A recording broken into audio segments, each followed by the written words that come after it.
Pues, ¿qué había en los videos sobre búsqueda? Los videos sobre búsqueda y en el libro de app sobre búsqueda.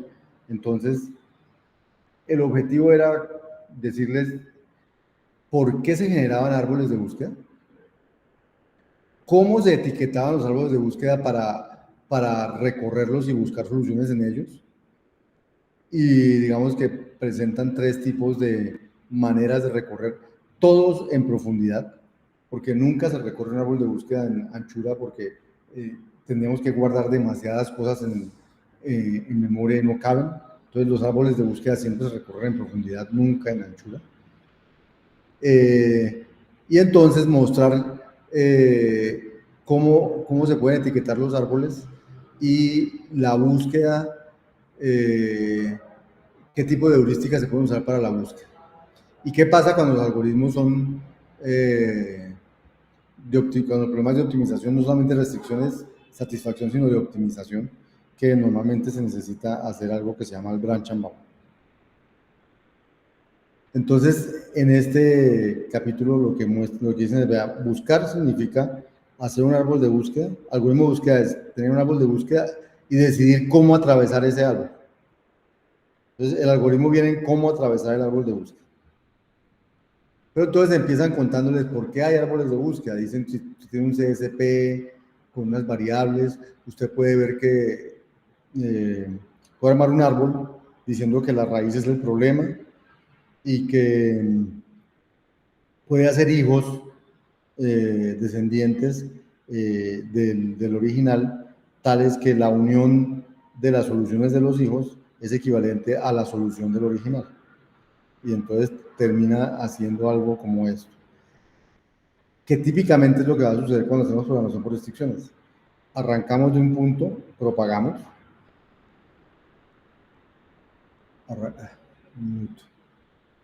arrancamos de un punto como este, ¿sí? Propagamos, una vez propagamos, llegamos a un punto en donde no puedo propagar más, entonces hacemos búsqueda, pero esa búsqueda lo que significa es abrir la búsqueda en varios frentes. Típicamente aquí hacemos dos frentes, encontramos una restricción, buscamos los que cumplen la restricción, los que no la cumplen. Por ejemplo, en una variable x buscamos los que x sea 1 y los que x sea diferente de 1. Pero digamos, en general, no tendría por qué ser solo en dos que se abra la búsqueda, sino puede ir en varios. Eso es lo que llaman splitting, y entonces este sería un caso, este sería otro caso, se abre, en este caso abrieron en 4 casos, 1, 2, 3 y 4 casos.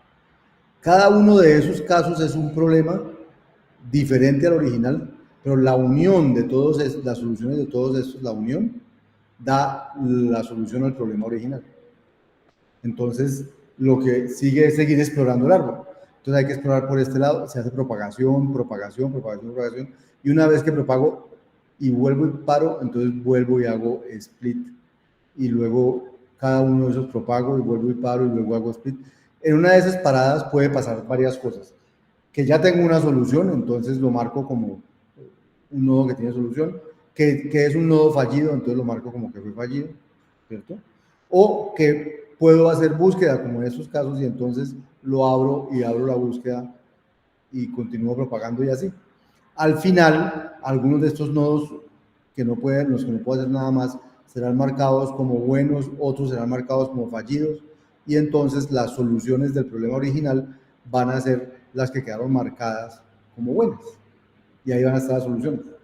Eso es propagar y distribuir o buscar. Eso es propagar o buscar. Y eso es lo que hace la programación por restricciones, no hace nada más. Entonces, lo que van a contar en este capítulo es cómo hacen para ir organizando esa búsqueda de manera que se haga organizadamente y no desorganizadamente.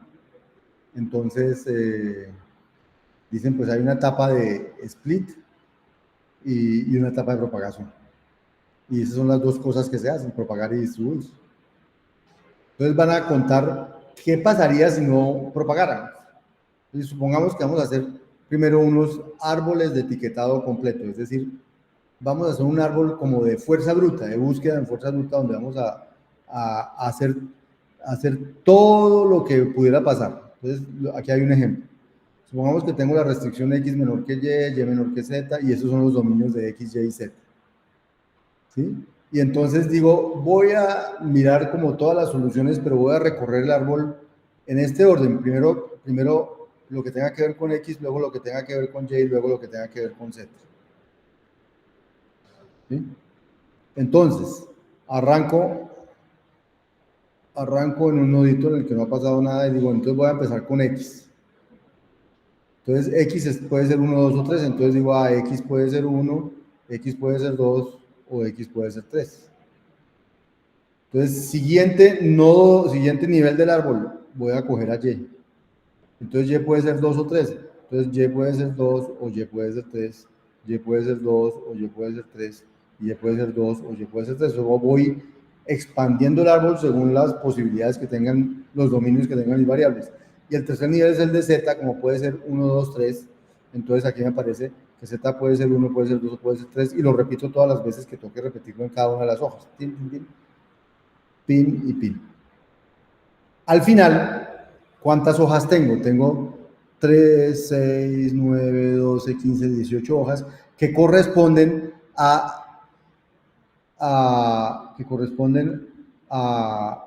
muchas más soluciones, porque por cada de estas tres, aquí hay una con Y2, aquí hay con Y, hay dos. De hecho, aquí está el 1, 2, 1, pero también está el 2, 2, 1 y está el 3, 2, 1. O sea que hay tres soluciones. Por este camino hay 1, 3, 1, 2, 3, 1, 3, 3, 1, o sea, hay otras tres soluciones posibles. No digo que sean soluciones a las restricciones, sino tres candidatos a hacer soluciones. Y por cada uno había tres, o sea que hay 18 soluciones como codificadas aquí. Si hubiera recorrido el árbol en otro orden, digamos primero las X, luego las Z, luego las Y, entonces me hubiera dado algo como esto. X1, X2, X3, luego con las Z 1, 2 y 3, 1, 2 y 3, 1, 2 y 3, y luego con las X, y luego con las Y, cada una 2, 3, 2, 3, 2. Al final, si usted cuenta que hay 1, 2, 3, 4, 5, 6, 7, 8, 9, hay 18 soluciones. O sea, las mismas que había allá arriba, son las mismas que había. Pero ¿cuántos nodos tiene este árbol de abajo? Tiene 18, más 9 de aquí arriba son 27, más 3 de aquí son 30, más este de aquí 31 nodos. O sea, este árbol tiene 31 nodos.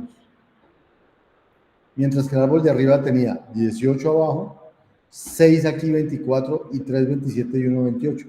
Tenía 28 nodos. Luego recorrer el árbol en este orden, primero las X, luego las Y. O sea, llenar ese árbol en ese orden o llenarlo en este orden, pues tiene una implicación en términos del número de nodos que tiene el árbol.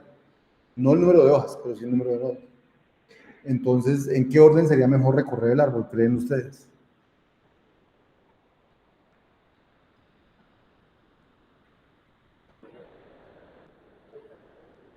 Por ejemplo, aquí X tiene 3 posibilidades, Y2 y Z3.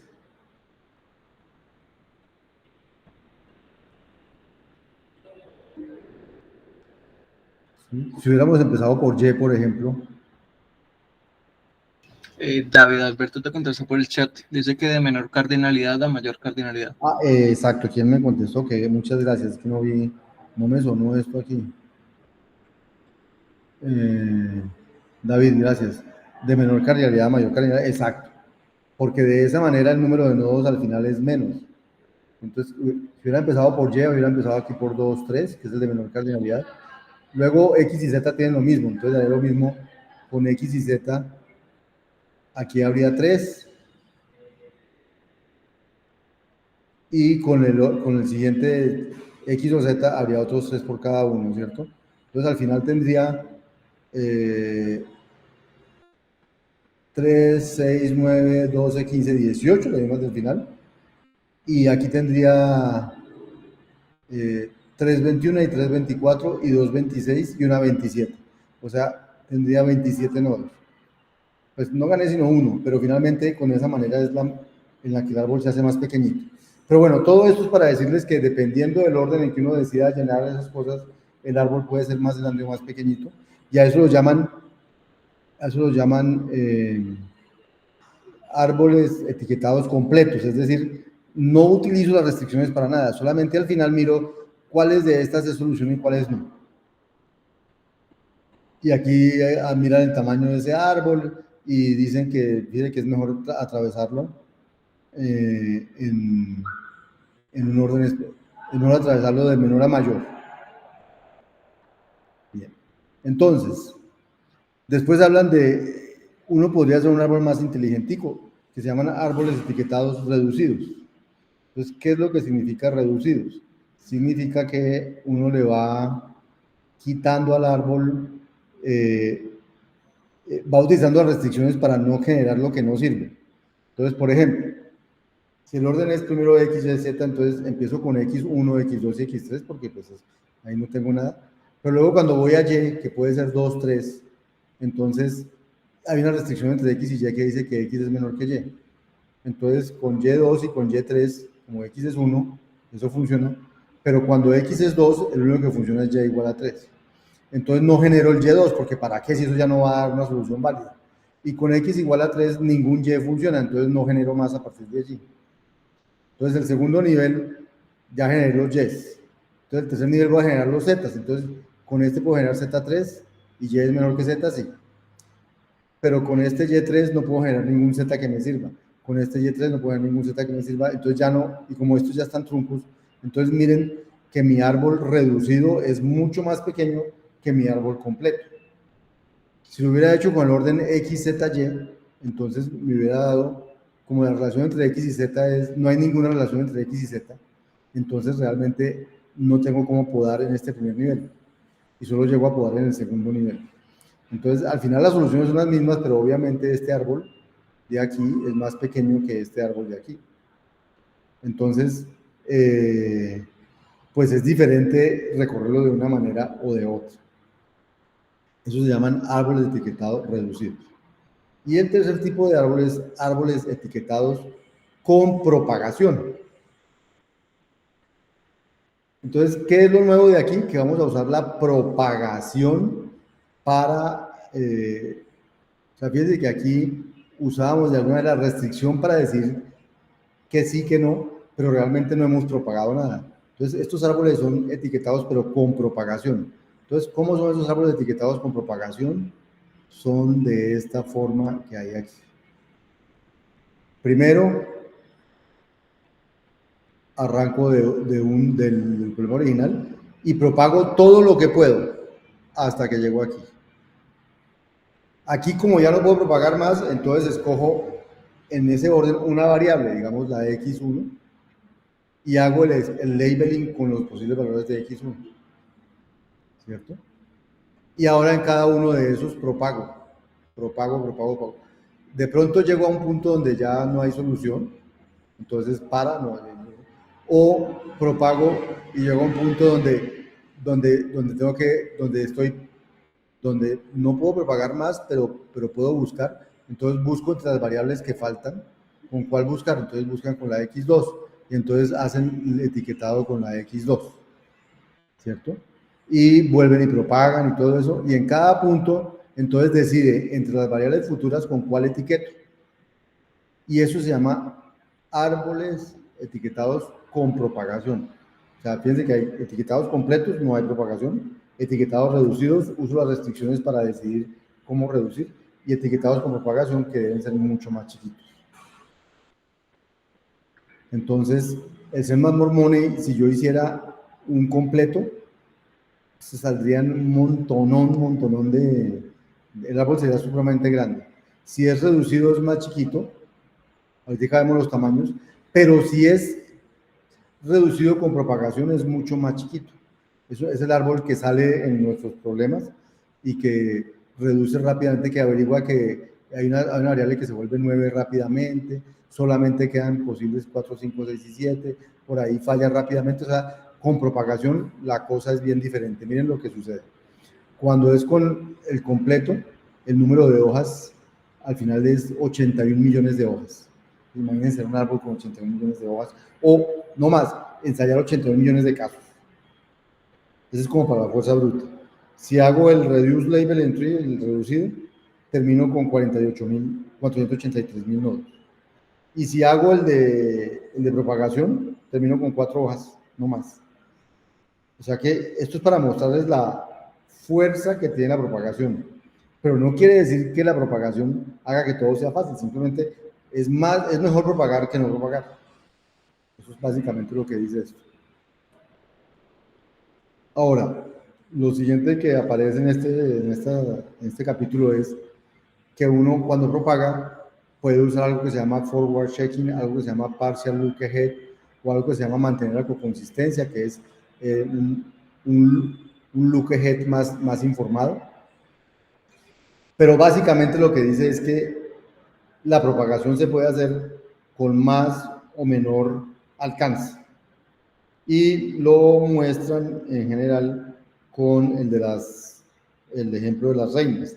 Entonces dicen, si yo hago una propagación sencilla, lo único que elimino en un paso de propagación son la diagonal y la fila.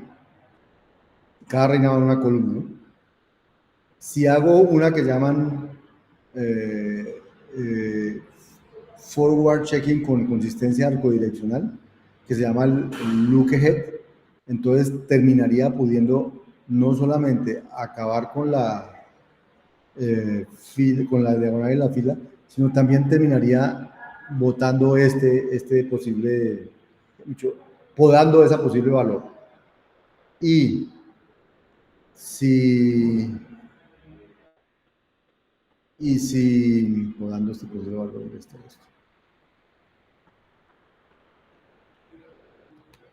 Y si hiciera lo que llaman arcoconsistencia no direccional, sino arcoconsistencia completa, entonces podría terminar podando no solo la diagonal, no solo la fila, sino también podría podar estos dos. Los detalles habría que ver, los detalles, no importa el detalle exacto, sino que hay muchos mecanismos para mejorar la propagación, porque la propagación es la fuerza, es la eficiencia, propagar harto es lo que permite la eficiencia o sea, la búsqueda también hay que hacerla eficientemente en algún sentido, pero la propagación es el primer paso para tener un buen algoritmo de propagación por restricción, es tener muy buenos propagadores. El segundo paso es que propagación no es suficiente, entonces como propagación no es suficiente, entonces como propagación no es suficiente, entonces todo lo que he rayado lo salvé, lo voy a, porque si me queda así rayado. Como propagación ya vuelvo a lo que estamos haciendo.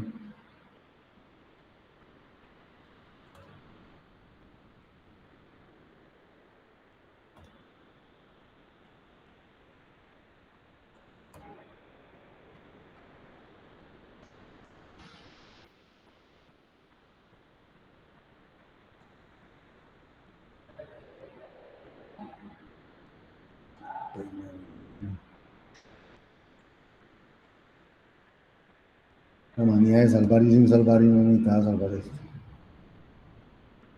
Bien, entonces, ¿dónde iba?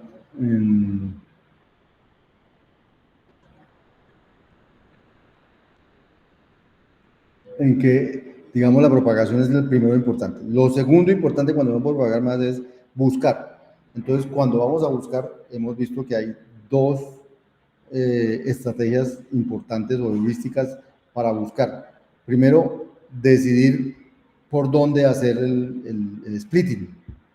Entonces, normalmente se busca una variable que tenga alguna condición, la más restringida, la del dominio más pequeñito. Bueno, ya vieron que en Minisync hay varias alternativas. Entonces, y con esa variable se crea una restricción adicional que puede ser, que es la que llaman el value selection. Entonces, puede seleccionar el valor de la mitad, el valor más pequeño, el valor más grande, o hacer split. O sea, puede decidir poner una restricción. La restricción A y la restricción B, que son contrarias, decidir cómo hacerlas para la variable que escogió aquí con el valor que haya escogido aquí. Las, esos son la manera como uno No puedo configura, traducir al valor que hayas cogido aquí. y esa es la manera como uno configura finalmente su problema de programación por restricciones, propagación y búsqueda. Y eso es lo que había aquí, en este capítulo. Entonces, les propongo que pasemos a hacer unos objetivos para aclarar dudas o para sacar dudas e inquietudes. Bueno, si tienen preguntas en este momento.